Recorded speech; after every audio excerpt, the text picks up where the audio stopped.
welcome to another episode of Life with Omwa. I'm Omwa Omoike, and thank you so much for tuning in.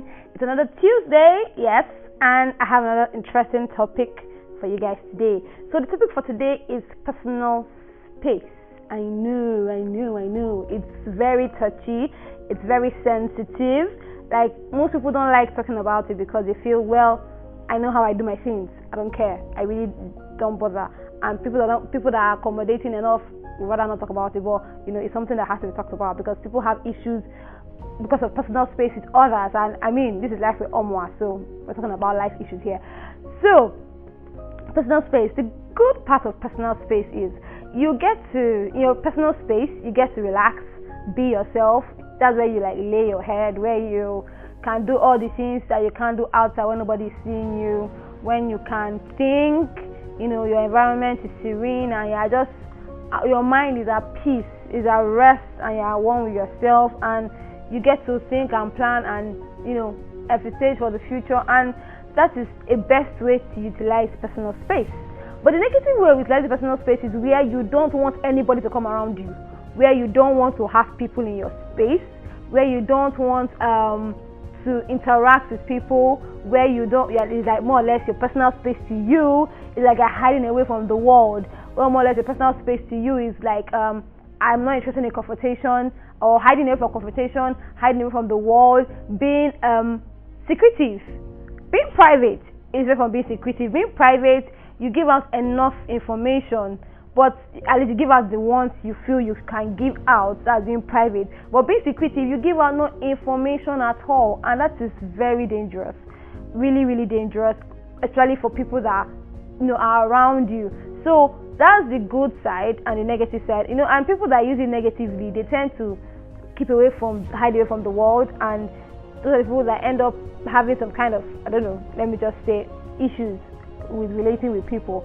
But someone may ask, that what if as a person I have the way I do my things in my room and in my house or in my space, and bringing someone into my space, having the person coming to mess things up and just scatter things, not do them the way I do them, I'd rather not have anybody in my space. Okay, so I'm going to explain it like this, or give an answer to this by saying that whoever it is, it's different from when the person paid for that space and is sharing that space with you and they paid for it, and when the person requested to share your space with you and they are not paying for it. Now, in both instances, there has to be a sort of agreement whereby there has to be a shared responsibility of, okay, let's agree, how are we going to do this, how are we going to do that, how do you think we should do this, how do you think we should do that. So whichever person defaults on the agreement is more or less like, okay, I'm holding you to it, you are responsible for this because we had an agreement. For example, me, or let me just say for example, you are someone that in your bathroom or when you have your bath, you don't like seeing soap suds, like foam. You don't like seeing it on the walls, you like seeing it on the bathtub or on the person, you like rinsing everywhere, and then you have someone that comes into your place, and this person is not really someone that likes to do that. The best way to go about it is, agreeing with the person, okay, talk about it, let's talk about it, agreeing with the person that let's try and be keeping this, bathroom clean, we can be doing that. Try and make the person feel part of it, like they have a responsibility to keeping that place clean too. So whenever they default, you can only say, but this was not what we agreed, this was what we agreed on, that kind of thing. So it makes the person feel, okay, I'm also responsible because we had an agreement, and if she comes or this person comes and they see this thing in this way, they won't like it because I'm also part of, I feel we're having a shared authority whereby we agreed on certain things on how the house and the space will be run. So the best thing is for you guys to come to the agreement. It's not necessarily laying down, don't do this, don't do that, I don't like this, I don't like that, I don't like that. Let the person feel belonged. Let the person feel like a part of the authority. Let the person feel like they have a responsibility to doing some certain things and handling some certain things in the house or based on what you agreed. And you just have to learn how to manage people. I know it's not easy. Managing people, it's one of the, I can tell you personally that I know it's not easy managing people, especially people that they are the kind of people that they just like to come in and they don't take permission to do anything. They just do what they want, and you're like, hello.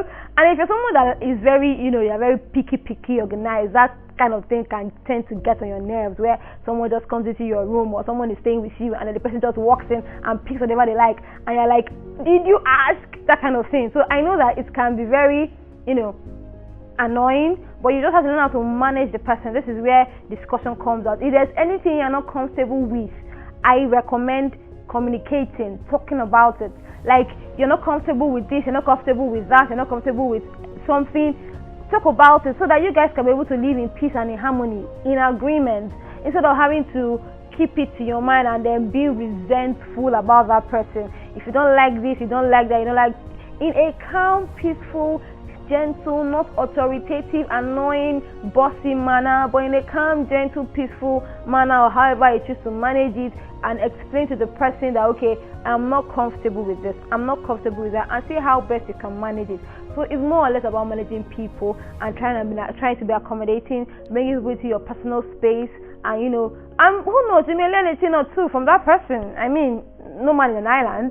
So just try and be more, open and accommodating. It's hard, I know, it's hard. It's really, really hard. I can say that. I know it's hard, but, you can just try and open up a personal space to people at times when you want to, when you feel like your mind can take it at that point in time. That's the end for today. Thank you so much. I really appreciate you guys. Please don't forget to subscribe, like, and repost and share to your friends. Thank you so much. Bye.